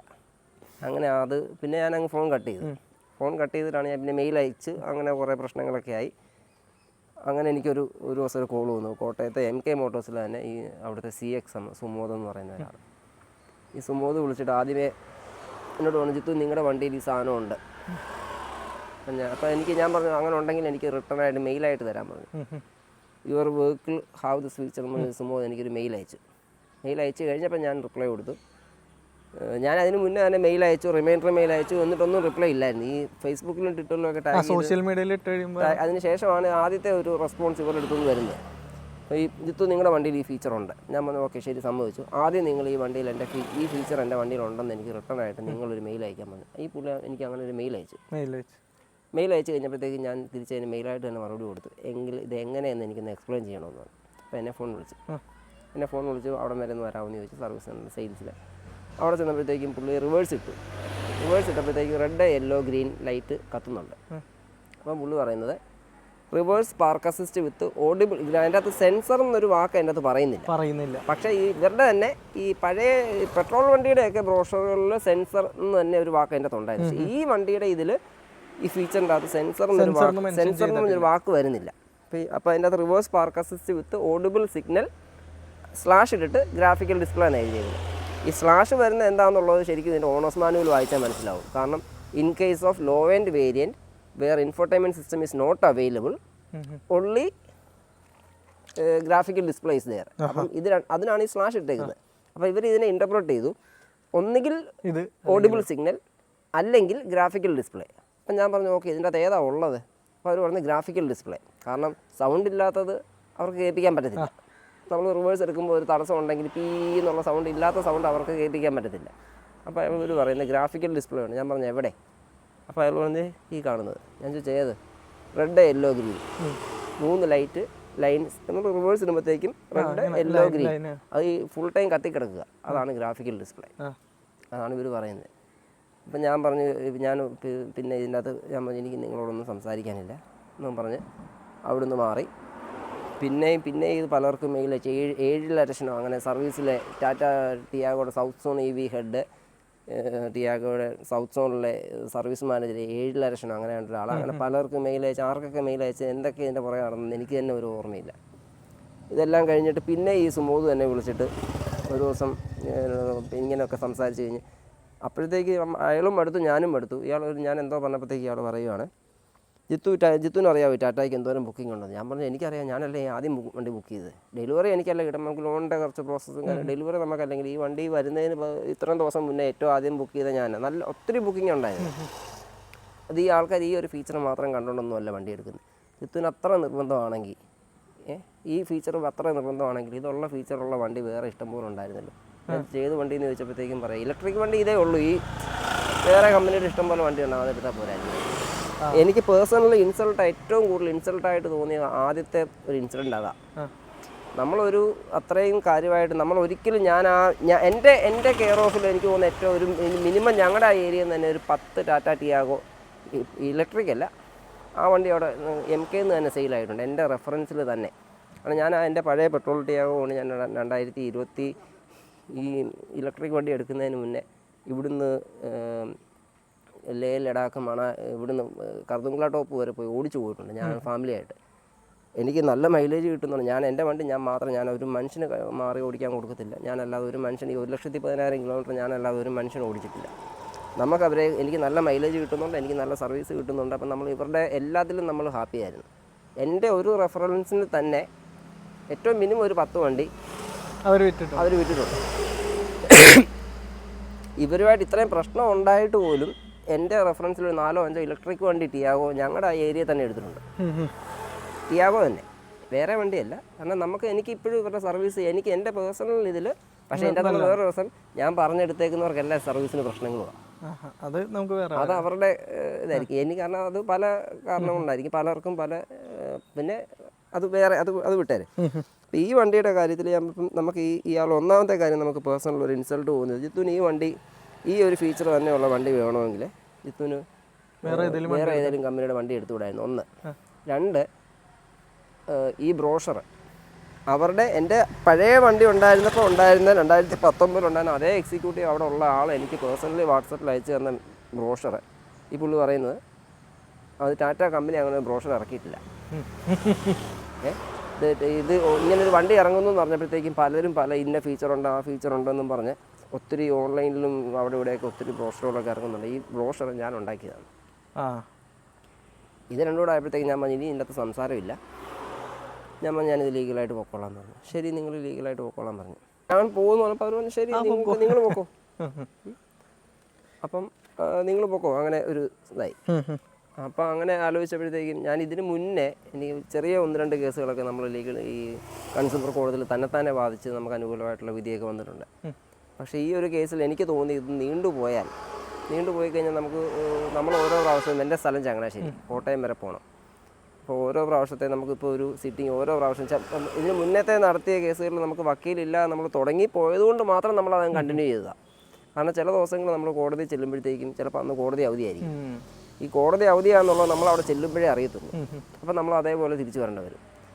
പിന്നെ വേറെ നമ്മൾ തന്നെ കേസ് നടത്തി കഴിഞ്ഞാൽ നമ്മൾ വേറെ ചിലപ്പം നമുക്ക് അവിടെ ചെന്ന് കഴിഞ്ഞാൽ ചിലപ്പോൾ രാവിലെ ചെന്ന് കഴിഞ്ഞാൽ 11 മണിയാകുമ്പോൾ ചെന്ന് കഴിഞ്ഞാൽ ചിലപ്പോൾ നമ്മുടെ കേസ് വിളിക്കുന്നത് ഉച്ച കഴിഞ്ഞായിരിക്കും. 11 മണി വരെ നമ്മൾ നോക്കിയിരിക്കണം, ചിലപ്പോൾ ഉച്ച കഴിഞ്ഞ് 3 മണിക്കായിരിക്കും. ഇതിന് മുന്നത്തെ നമുക്ക് അനുകൂലമായിട്ട് വിധികൾ വന്നിട്ടുണ്ടെങ്കിലും എനിക്ക് അതോടെ മനസ്സിലായി നമ്മൾ നേരിട്ട് പോകുന്നതിൻ്റെ അകത്ത് നമുക്ക് പൈസ ചിലവില്ല, വക്കീലിൻ്റെ പൈസ ചിലവില്ല, പക്ഷേ നമുക്കതൊരു ബുദ്ധിമുട്ടാണ്. അപ്പം ഇപ്രാവശ്യം വന്നപ്പോൾ ഞാൻ ആദ്യമേ തന്നെ ഓൺലൈനായിട്ട് ഒരു വക്കീലിനെ തട്ടിപ്പിടിച്ചു. ഇപ്പോൾ കോട്ടയത്ത് ലോഗോസ് ജംഗ്ഷനിലുള്ള സിറിൽ ടവറിലുള്ള ഒരു റമീസ് കാസിൽ നിന്ന് ഇങ്ങനെ വക്കീലിനെ തട്ടിപ്പിടിച്ചു. സാറിനെ തപ്പിപ്പിടിച്ച് പുള്ളിയെ വിളിച്ച് പുള്ളി വരാൻ പറഞ്ഞു. അപ്പം പുള്ളി പരാതി ഓറലി കേട്ടിട്ട് ജിത്തു നമുക്ക് ടേക്കപ്പ് ചെയ്യാം. അപ്പം പുള്ളി കുറച്ച് ലിസ്റ്റ് ഓഫ് ഡോക്യുമെൻറ്റ്സ്, വണ്ടിയുടെ ബില്ല്, ബ്രോഷറ്, മെയിൽ അയച്ച എല്ലാം നമ്മൾ അങ്ങോട്ട് അയച്ച എല്ലാ മെയിലിൻ്റെയും തിരിച്ച് റിപ്ലൈ വന്ന എല്ലാ മെയിലിൻ്റെയും കോപ്പി, പിന്നെ അതുപോലെ സർവീസ് ഓണേഴ്സ് മാനുവലിൻ്റെ അത് എടുത്ത് വായിച്ച് നോക്കിയിട്ട് പുള്ളി കുറച്ച് പേജ് മാർക്ക് ചെയ്ത് തന്നു. അതിൻ്റെ എല്ലാ ഓരോ കോപ്പി ഇത്രയും ഇതിൻ്റെ എല്ലാം വക്കീലിനെ ഏൽപ്പിക്കാൻ പറഞ്ഞ് നമ്മൾ അത്രയും സാധനം മുഴുവൻ വക്കീലിനെ ഏൽപ്പിച്ച് വക്കീൽ എന്നിട്ട് എന്ത് ചെയ്തു, വക്കീൽ ഈ സാധനങ്ങളെല്ലാം വെച്ച് ഒരു കംപ്ലയിൻറ്റ് ഡ്രാഫ്റ്റ് ചെയ്ത് എന്നിട്ട് ഇത് കോടതിയിൽ കൊടുത്ത് കംപ്ലയിൻറ്റ് ഫയൽ ചെയ്ത ദിവസം ഞാനും പോയി. അപ്പം നമ്മളോട് നമ്മുടെ പരാതി വായിച്ച് നോക്കിയിട്ട് പരാതി ഉള്ളതാണെന്ന് ചോദിച്ചു. നമ്മൾ ഉള്ളതാണെന്ന് പറഞ്ഞാൽ ആദ്യത്തെ സ്റ്റെപ്പ് അവിടെ തീർന്നു. പിന്നെ നമുക്ക് പറയാനുള്ള ഈ വണ്ടിയെക്കുറിച്ചുള്ള നമ്മുടെ പരാതിയെല്ലാം നമ്മൾ അഫിഡവിറ്റായിട്ട് നമ്മുടെ വക്കീൽ തയ്യാറാക്കി നമുക്കുള്ള കാര്യങ്ങളെല്ലാം നമ്മൾ നമ്മൾ പ്രൂഫ് കൊടുക്കുന്നതെല്ലാം അഫിഡവിറ്റായിട്ട് കൊടുത്തേച്ചാൽ മതി. അങ്ങനെ അതിൻ്റെ അഫിഡവിറ്റും എല്ലാം ചെയ്ത് വക്കീൽ പിന്നെ അതിൻ്റെ കേസും കാര്യങ്ങളും എല്ലാമായിട്ട് മുന്നോട്ട് പോയി. പിന്നെ ഇവർ ഒത്തിരി തടസ്സങ്ങൾ എന്താ പറയുക, ഇവർ ജിത്തു ഈ വണ്ടി കസ്റ്റമർ ഈ വണ്ടി കണ്ട് പൂർണ്ണ സംതൃപ്തിയോടെ ആ വണ്ടി എടുത്തുകൊണ്ട് പോയേ. നമ്മൾ പൂർണ്ണ സംതൃപ്തിയോടെ വാദം തുടങ്ങി കഴിഞ്ഞപ്പോഴത്തേക്കും ഇവർ പറയുന്നതാണ് പൂർണ്ണ സംതൃപ്തിയോടെയാണ് വണ്ടി എടുത്തുകൊണ്ട് പോയത്, കസ്റ്റമർക്ക് ഒരു പരാതിയില്ലായിരുന്നു. കാരണം എനിക്ക് പരാതിയില്ല, കാരണം ഇവരിത് പരിഹരിച്ച് തരുമെങ്കിൽ നമുക്ക് എൻ്റെ പാസ്റ്റ് എക്സ്പീരിയൻസ് വെച്ച് ഇവരിത് പരിഹരിച്ച് തരും. പറഞ്ഞല്ലേ ബസ് സർവീസിന് വന്നാൽ മതി. അല്ലെങ്കിലും എൻ്റെ പാസ്റ്റ് എക്സ്പീരിയൻസ് വെച്ച് നമ്മൾ വിചാരിക്കുന്നുണ്ട് ഇവരിത് പരിഹരിച്ച് തരും വിശ്വാസം. അപ്പം അവർ കസ്റ്റമർ ഭയങ്കര ഹാപ്പി ആയിട്ടാണ് പോയത്. കസ്റ്റമർക്ക് ഇതിൻ്റെ അകത്തൊരു പരാതിയില്ലായിരുന്നു. അങ്ങനെയൊക്കെ പറഞ്ഞ് നീണ്ടുപോയി. പിന്നെ കോടതി എന്ത് ചെയ്തു, പിന്നെ ഇത് ശരിക്കും പറഞ്ഞാൽ ഇതേപോലത്തെ ഞാൻ പരാതി കൊടുത്തത് കേസായതിനു ശേഷം ഇറങ്ങിയ ഒരു ബാച്ചിലെ വണ്ടിക്ക് ഈ 2 സംഭവമുണ്ട്. സെൻസറും ഉണ്ട്, ക്യാമറയുള്ള വണ്ടി ഇറങ്ങിയിട്ടുണ്ട്. അപ്പോൾ അങ്ങനെ ഇപ്പം അത് നമുക്ക് ഗുണം ചെയ്തെന്ന് വെച്ച് കഴിഞ്ഞാൽ ശരിക്കും ഇത് ഇത്രയും നീണ്ടു പോകേണ്ട ആവശ്യമില്ല. കാരണം ഇതൊരു 6 മാസത്തിൽ നടന്ന സംഭവമാണ്. ശരിക്കും ഒരു കോടതിയുടെ ഒരു പ്രശ്നം അതിൻ്റെ അകത്തുണ്ട്. കാരണം ഇതിൽ ശരിക്കും നമുക്ക് കോടതി ഫിസിക്കലി 2 വണ്ടിയും വെരിഫൈ ചെയ്ത് കഴിഞ്ഞാൽ ഒറ്റ ദിവസം കൊണ്ട് തീർക്കാവുന്ന കേസായിരുന്നു. ഈ 2 വണ്ടിയും അടുത്തടുത്ത് വെച്ച് തീർത്ത് കഴിഞ്ഞാൽ, പക്ഷേ കോടതിക്ക് ചില നടപടിക്രമങ്ങളുണ്ട്, അത് അങ്ങനെ തീരുള്ളൂ. കോടതി എന്ത് ചെയ്തു, കോടതി കേസ് നീണ്ടുപോയി കഴിഞ്ഞപ്പോഴത്തേക്കും കോടതിക്ക് എന്ത് ചെയ്തു, തീർക്കണമല്ലോ. കോടതി എന്ത് ചെയ്തു, കോടതി ഒരു എക്സ്പേർട്ട് കമ്മീഷനെ, ഈ ഓട്ടോമൊബൈൽ ഇൻഡസ്ട്രിയുമായിട്ട് ബന്ധപ്പെട്ട ഒരു എക്സ്പേർട്ട് കമ്മീഷനെ കോടതി എക്സ്പേർട്ട് കമ്മീഷനായിട്ട് അപ്പോയിൻറ്റ് ചെയ്തു. കോടതി എക്സ്പേർട്ട് കമ്മീഷനായിട്ട് വണ്ടി പരിശോധിച്ച് ഒരു ഓട്ടോമൊബൈൽ എഞ്ചിനീയർ ആയിട്ടുള്ള ഓട്ടോമൊബൈൽ ഇൻഡസ്ട്രിയുമായിട്ട് ബന്ധപ്പെട്ട ഒരാളെ എന്നാണ് പറഞ്ഞത്. പക്ഷേ അവർ കോടതി അപ്പോയിൻറ്റ് ചെയ്തത് കാഞ്ഞിരപ്പള്ളി അമൽജ്യോതി എഞ്ചിനീയറിംഗ് കോളേജിലെ department of automobile engineering, department of mechanical engineering automobile, അതിൻ്റെ ഡിപ്പാർട്ട്മെൻറ്റ് ഹെഡ് ജിൻസൺ പോൾ സാറിനെയാണ് കോടതി ഇതിൻ്റെ എക്സ്പേർട്ട് കമ്മീഷനായിട്ട് അപ്പോയിൻറ്റ് ചെയ്തത്. അപ്പോൾ സാറ് വണ്ടി കൊണ്ട് കാണിക്കാൻ നേരം സാറിനെടുക്കാൻ വണ്ടി കൊണ്ടുചെല്ലണമായിരുന്നു. അപ്പോൾ എനിക്ക് ഇതിൻ്റെ പുറകെ നടന്നത് 3 നടപ്പാണ്. ഒന്ന് വക്കീലിനെ കാണാൻ, ആദ്യത് കുറേ നടന്നു ഇവരുടെ പുറകെ. പിന്നെ കേസിന് ശേഷം ഉള്ളത് ഞാൻ വക്കീലിൻ്റെ അടുക്ക പോയി, കോടതി പോയി, പിന്നെ ഈ എക്സ്പേർട്ട് കമ്മീഷൻ എടുക്കുക വണ്ടി കാണിക്കാൻ വേണ്ടി കാഞ്ഞിരപ്പള്ളി വരെ പോയി. അവിടെ പോയി വണ്ടി കാണിച്ചപ്പോൾ എൻ്റെ ഒരു ഫ്രണ്ടിൻ്റെ ഒരു വണ്ടിയും കൂടെ ഉണ്ടായിരുന്നു, ഇതിൻ്റെ ഏറ്റവും ടോപ്പ് എൻഡ് മോഡലിൽ, പക്ഷേ ഈ സെൻസറും ഇത് 2 കൂടെ ഉള്ളത്. ആ 2 വണ്ടിയും കൂടെ വെച്ച്, പിന്നെ പുള്ളി അവിടെ ഒരു പഴയ മോഡൽ ഒരു ടിയാഗോ അവിടെ ആ കോമ്പൗണ്ടിൽ തന്നെ ഉണ്ടായിരുന്നു, വേറെ ഏതോ സാറിൻ്റെ. അപ്പോൾ ഈ 3 വണ്ടിയും കൂടെ, ഈ വണ്ടി എൻ്റെ ഒരു ഫ്രണ്ടിൻ്റെ വണ്ടി, ഇതിൻ്റെ 2 ഉള്ള വേരിയൻറ്റ്, സെൻസറും ക്യാമറയും ഉള്ള ഒരു വേരിയൻ്റ് ഉള്ള വണ്ടി, പിന്നെ ടിയാഗോ തന്നെ പഴയ മോഡൽ. അപ്പോൾ അതിൻ്റെ അകത്ത് ക്യാമറ ഇല്ലെങ്കിൽ പോലും, പക്ഷേ ആ ഗ്രാഫിക്കൽ മൂവ്മെൻ്റ് എന്നുള്ള സംഭവം നമ്മൾ റിവേഴ്സ് എടുക്കുമ്പോഴത്തേക്കും പി ഇങ്ങനെ ഒരു ബലൂൺ പോലെ ഇങ്ങനെ അങ്ങോട്ടും ഇങ്ങോട്ടും പോകുന്നതും ഒക്കെ ഉള്ള സംഭവം. ഈ മൂന്ന് വണ്ടിയുടെ നമ്പറുകൾ, എഞ്ചിൻ നമ്പർ, ചേസ് നമ്പറൊക്കെ വെച്ച് പുള്ളി ഒരു എക്സ്പേർട്ട് കമ്മീഷൻ റിപ്പോർട്ട് ഉണ്ടാക്കി കോടതി കൊടുത്തു. ഇത് കോടതി കൊടുത്തപ്പോഴത്തേക്ക് അവർ പറഞ്ഞു ഈ എക്സ്പേർട്ട് കമ്മീഷനെ അവർക്ക് ക്രോസ് ചെയ്യണമെന്ന്, നീട്ടിക്കൊണ്ട് പോകാൻ വേണ്ടിയിട്ടുള്ള ഓരോ എക്സ്പേർട്ട് റിപ്പോർട്ട് തന്ന ആളെ ക്രോസ് ചെയ്യണം. എന്നിട്ട് എന്ത് ചെയ്തു, കോടതി എന്ത് ചെയ്തു, എക്സ്പേർട്ട് കമ്മീഷൻ കോടതി ഹാജരാകണമെന്ന് പറഞ്ഞ് കോടതി ഇയാൾക്ക് ഈ സാറിന് സമൻസ് അയക്കും. കോടതി എന്ന് വെച്ചാൽ കൺസ്യൂമർ കോടതി എന്ന് പറഞ്ഞാൽ മറ്റേ കോടതി പോലെ തന്നെയാണ്. സമൻസ് അയച്ചിട്ട് ഈ ശരിക്കും ഇങ്ങനെ ഒരു സമൻസ് ഈ പുള്ളിക്ക് കിട്ടിയിട്ടില്ല. ഒരു തവണ ഈ സമൻസ് കൈപ്പറ്റി എന്ന് പറഞ്ഞ് തിരിച്ചു വന്നു. സമൻസ് കൈപ്പറ്റി, പക്ഷേ കേസിൻ്റെ ഡേറ്റിൽ സാറ് വന്നില്ല. കാരണം പുള്ളിക്ക് ഇത് ശരിക്കും കിട്ടിയിട്ടില്ല, സാറ് വന്നില്ല. 2ാമത്തെ ഡേറ്റിലും ഇതുപോലെ, 2ാമത്തെ ആ ഹിയറിങ്ങിന് 2ാമത്തെ ഡേറ്റിലും ആൾ വന്നില്ല. 2ാമത്തെ ഡേറ്റിലും ആൾ പറഞ്ഞപ്പോൾ കോടതി അതിൻ്റെ അകത്ത് കുറിപ്പ് എഴുതിയത് issue NBW non bailable warrant to the ഈ പുള്ളിക്ക്. ഇതിന് കോടതി ഹാജരായില്ല. കാരണം ഈ പോലീസുകാർ ആണ് സമൻസ് സെർവ് ചെയ്യുന്നത്. അവർ കോടതിയിൽ എഴുതി കൊടുത്തേക്കുന്ന ഈ പുള്ളി നോട്ടീസ് ഒപ്പിട്ട് കൈപ്പറ്റി. ഇഷ്യൂ NBW, അത് ബെയിലബിൾ വാറണ്ടും അല്ല, non bailable warrant to the ഈ എക്സ്പേർട്ട് കമ്മീഷന്. അങ്ങനെ ഈ പുള്ളി സാറ് കാഞ്ഞിരപ്പള്ളി കോളേജിൽ പഠിപ്പിച്ചുകൊണ്ടിരുന്നപ്പോൾ അവിടെ ഇരിക്കുമ്പോഴത്തേക്ക് ഒരുപാട് പോലീസുകാർ കോളേജിൽ സാറിനെ അറസ്റ്റ് ചെയ്യാൻ. അപ്പോൾ സാറ് എന്ന് പറയുന്നില്ല, സാറ് ഈ സംഭവം ഇങ്ങനെ നോട്ടീസ് വന്ന കാര്യമല്ല, സമൻസ് വന്ന കാര്യമൊന്നും സാറ് അറിയുന്നില്ല. സാറ് പെട്ടെന്ന് എന്നെ വിളിച്ചു, ഞാൻ പെട്ടെന്ന് വക്കീലിനെ വിളിച്ചു. അപ്പോൾ വക്കീലിനെ വിളിച്ചപ്പോൾ വക്കീൽ പറഞ്ഞത്, അപ്പോൾ വക്കീൽ തിരിച്ചും മറിച്ചും ചോദിച്ചു, സാർ ഇങ്ങനെ ഒരു നോട്ടീസ് വന്നത് സാറിന് അറിയാമോ? അപ്പോൾ സാർ എനിക്കൊരു നോട്ടീസും വന്നിട്ടില്ല, ഞാനൊരു നോട്ടീസും കൈപ്പറ്റിയിട്ടില്ല. ഇതിങ്ങനെ ഒന്നുകിൽ ഇതിങ്ങനെ നീട്ടിക്കൊണ്ട് പോകാൻ വേണ്ടിയിട്ട് ഇവർ ടാറ്റ ഒത്ത് കളിച്ചാണോ, അതെങ്കിൽ ഈ പോലീസുകാർക്ക് എന്തെങ്കിലും ഒരു സമയത്തിൻ്റെ എന്തെങ്കിലും ധൃതി പിടിച്ചപ്പോഴത്തേക്ക് അവരെന്നാൽ പിന്നാട്ടെ പറഞ്ഞാൽ അവർ ചിലപ്പോൾ ഒപ്പിട്ട് മുടക്കിയതാണ്. എന്തായാലും ഇങ്ങനെ ഒരു സംഭവം നടന്നു. പിന്നെ വക്കീലും ഒക്കെ അങ്ങോട്ടും ഇങ്ങോട്ടും സംസാരിച്ചു. അതെങ്ങനെ ക്ലിയർ ആക്കിയെന്ന് എനിക്കറിയത്തില്ല. തൊട്ടടുത്ത ദിവസം ആയിരുന്നു ഹിയറിങ്. ഈ പോലീസ് സ്റ്റേഷനിൽ നിന്ന് കോളേജിൽ നിന്ന് എൻ്റെ തൊട്ടടുത്ത ദിവസമായിരുന്നു ഹിയറിങ്. ആ ഹിയറിങ് ഡേറ്റിൽ സാറ് നേരിട്ട് ഹാജരായി കഴിഞ്ഞപ്പോഴത്തേക്ക് ഞാൻ അന്ന് അവിടെ ഇല്ല. പക്ഷെ അന്ന് വൈകിട്ട് സാറ് വിളിച്ച് പറഞ്ഞു ഭയങ്കര ക്രോസായിരുന്നു എന്ന് പറഞ്ഞു. അങ്ങനെ ഇങ്ങനെ നമ്മളെ കൺഫ്യൂസ് ചെയ്യിക്കുക, എന്നിട്ട് മാക്സിമം കൺഫ്യൂസ് ചെയ്യിക്കുക, ഭയങ്കര. ഇപ്പം ഈ ഇവരൊരു റിപ്പോർട്ട് എഴുതി അത് തെറ്റാന്ന് അവരങ്ങ് ബാധിച്ച് ഈ പുള്ളിക്ക് തലവസ്ഥൻ്റെ ചുരുക്കും ഇതുമെല്ലാമായിട്ട് ഇവർ രണ്ടുപേരും അങ്ങോട്ടും ഇങ്ങോട്ടും മൊത്തം വാദവും. അവസാനം ഇത് ഭയങ്കര സ്ട്രോങ് ആയിട്ട് ആ സാറും നിന്നു. ആ വാദം തീർന്നു. ആ വാദം കഴിഞ്ഞിട്ട് പിന്നെ 2-3 സിറ്റിംഗ് കൊണ്ട് കേസ് തീർന്നപ്പോഴത്തേക്കും ഈ എക്സ്പേർട്ട് കമ്മീഷൻ്റെ റിപ്പോർട്ടാണ് അതിൻ്റെ ഏറ്റവും ഹൈലൈറ്റ് ആയിട്ട് വന്നേക്കുന്നത്. അപ്പം അതിനെ ബേസ് ചെയ്തുള്ള ഒരു വെർഡിക്റ്റാണ് വന്നേക്കുന്നത്. അത് ഇനി സംഭവം ഇല്ല, നമ്മുടെ വണ്ടിക്ക് ഇല്ല എന്നുള്ളത് കോടതിക്ക് കറക്റ്റായിട്ട് കോടതിക്ക് ബോധ്യപ്പെട്ട് കോടതി 3 ലക്ഷം രൂപ കോമ്പൻസേഷനും നമ്മൾ ഈ ഇങ്ങനെ കോടതി ചെലവ് ഇനത്തിൽ 10,000 രൂപ ഞാൻ കണ്ടാണ് ആ ഡോക്യുമെന്റ്. 10,000 രൂപയും തരാനായിട്ട് കോടതി വിധിച്ചു. അപ്പം ഇത് നമുക്കൊരു ഇങ്ങനത്തെ എനിക്ക് പേഴ്സണലി പറയുവാണെങ്കിൽ നമ്മളെ ഇൻസൾട്ട് ചെയ്തതിനേക്കാളും കൂടുതൽ എനിക്ക് ആദ്യം നമുക്ക് എന്തെങ്കിലും നമ്മൾ അവരോട് കഴിവതും നമുക്ക് നേടാനുള്ളതെല്ലാം നമ്മൾ അവരോട് സംസാരിച്ച് നേടിയെടുക്കാൻ നോക്കുക. മുഷിയാതെ ഡീസൻ്റായിട്ട് സംസാരിച്ച് നേടിയെടുക്കാൻ നോക്കുക. പിന്നെ എന്നിട്ടും അവരിങ്ങനെ നമുക്ക് നടക്കുന്നില്ല എന്ന് തോന്നുവാണെങ്കിൽ അതിനകത്ത് ഒന്നും നോക്കരുത്. നമുക്ക് ഇങ്ങനത്തെ മാർഗ്ഗങ്ങളുണ്ട്. നമ്മൾ കേസ് ഫയൽ ചെയ്ത് നമുക്ക് എന്താണോ എന്നുള്ളത് കറക്റ്റായിട്ട് അതിൻ്റെ അകത്ത് ബ്രീഫ് ചെയ്ത് കഴിഞ്ഞ് കഴിഞ്ഞാൽ നമുക്ക് കിട്ടും. സമയമെടുക്കും, പക്ഷെ നമുക്ക് ഉറപ്പായിട്ടും നീതിയായിട്ട് തന്നെയുള്ള കാര്യങ്ങൾ വരും. ഇപ്പോൾ ജിത്തുവിന് ഇപ്പോൾ കോടതി അനുവദിച്ചിരിക്കുന്നത് കോമ്പൻസേഷനായിട്ട് 3 ലക്ഷം രൂപയും അതുപോലെ കോടതി ചെലവ് 10,000 രൂപയാണ്. അത് എനിക്ക് തോന്നുന്നു ഒരു 30 ദിവസത്തിനുള്ളിൽ ടാറ്റ അത് തരണം. ഇല്ലെങ്കിൽ 7% പലിശ, വാർഷിക പലിശയും കൂടെ കൂട്ടി തരണം എന്നുള്ളതാണ് വിധിച്ചേക്കുന്നത്. ജഡ്ജ്മെന്റ് ഡേറ്റ് ശരിക്കും വന്നേക്കുന്നത് November 20 ജഡ്ജ്മെന്റ് ഡേറ്റ് വന്നേക്കുന്നത്.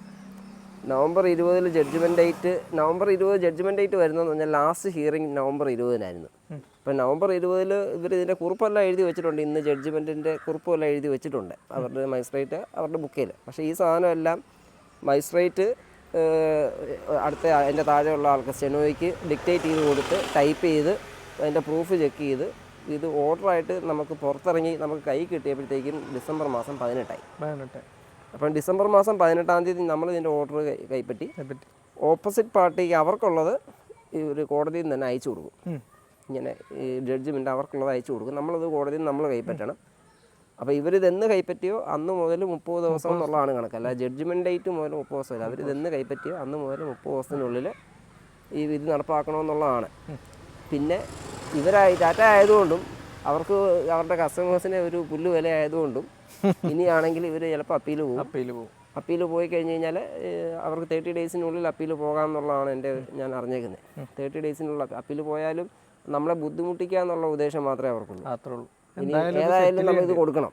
എന്നാൽ ഇനി കുറച്ച് ദിവസം നടന്നിട്ട് കൊടുത്താൽ മതി എന്നുള്ള ഒരു ചിന്തയായിരിക്കും ഇവർക്ക്. നമുക്കറിയത്തില്ല. ഇപ്പോൾ ഇത്രയും ദിവസമായി നമ്മളെ ഈ ബുദ്ധിമുട്ടിക്കാൻ വേണ്ടിയിട്ട് ശരിക്കും ഞാൻ എൻ്റെ ഈ പഴയ വണ്ടിയാണെങ്കിലും ഈ വണ്ടിയാണേലും ഈ ഇത്രയും പ്രശ്നങ്ങളുണ്ടായിട്ടും എൻ്റെ ആ ഏരിയയിൽ ചങ്ങനാശ്ശേരിയിൽ അവിടെ ഒരു അഞ്ജലി ഹോട്ടൽ എന്ന് പറഞ്ഞൊരു ഹോട്ടലിൽ അപ്പോൾ ഒരു ഹോട്ടലൊന്നും അല്ല, ഇപ്പോൾ ഒരു 2-3 ഏറ്റവും മിനിമം ഒരു 5 വണ്ടിയിൽ ഇലക്ട്രിക് വണ്ടി EV എൻ്റെ റെഫറൻസിൽ ഇപ്പോഴും പോകുന്നുണ്ട്.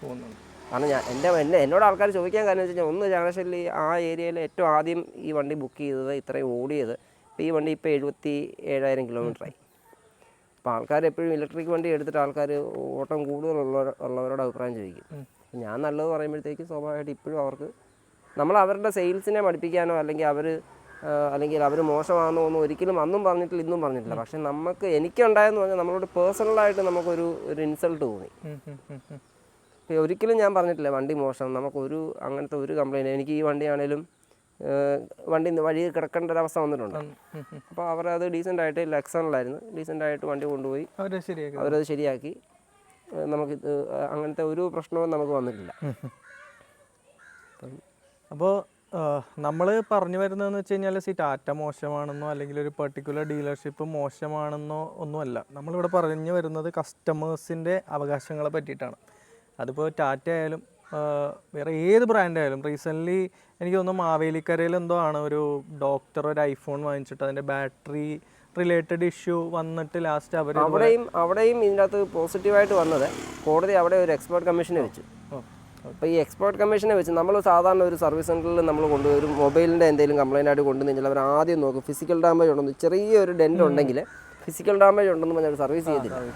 അതേസമയം ആ ഫിസിക്കൽ ഡാമേജ് ഉള്ളത് കൊണ്ടാണ് ഇത് കംപ്ലൈൻറ്റ് വന്നതെന്ന് അവർ സ്ഥാപിച്ചെടുക്കണം.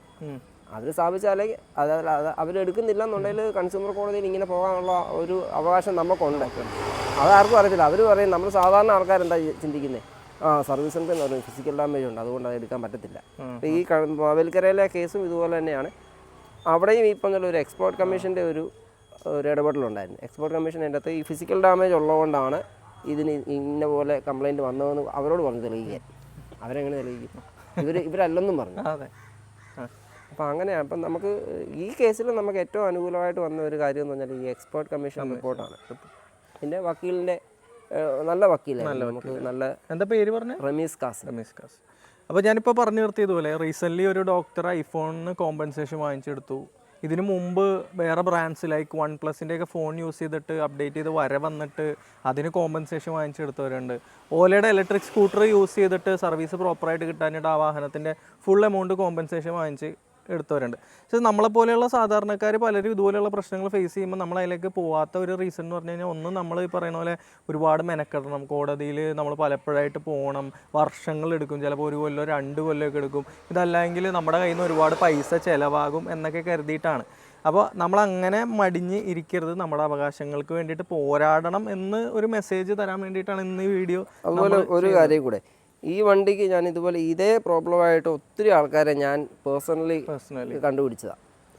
ഞാൻ പേഴ്സണലി അപ്പം എല്ലാവരോടും ഞാനിങ്ങനെ പരാതിയായിട്ട് പോകുന്നുണ്ടെന്ന് എല്ലാവർക്കും അറിയുകയും ചെയ്യാം. ഇവരെ പലതവണ ഇവരെ കോടതിയല്ല ടാറ്റ ഇവർക്ക് മെയിൽ അയച്ചു. പക്ഷേ എല്ലാവരും ധരിച്ചത് നമുക്ക് ഒരുമിച്ച് ഇതൊരു കേസായിട്ട് കൊണ്ടുപോകാമെന്ന് പറഞ്ഞപ്പോഴത്തേക്ക് എല്ലാവരും ധരിച്ചത് എനിക്ക് പേഴ്സണലി അവരോട് എന്തോ ഒരു ഗ്രഡ്ജ് ഉള്ളതുകൊണ്ട് ഞാൻ അങ്ങനെ ഒരു അവർക്ക് ബാക്കിയുള്ള ആൾക്കാർക്ക് അങ്ങനെ ഒരു തോന്നൽ വന്നു. എനിക്ക് പേഴ്സണലി ടാറ്റയുമായിട്ടൊരു ഗ്രഡ്ജ് ഉണ്ട്, ഒരു ഇതുള്ളതുകൊണ്ട് ആണ് ഇത് ഞാൻ അവരെ വിളിച്ചുകൊണ്ട് പോകുന്നത്. പക്ഷെ അതല്ലായിരുന്നു നമുക്ക് ശരിക്കും.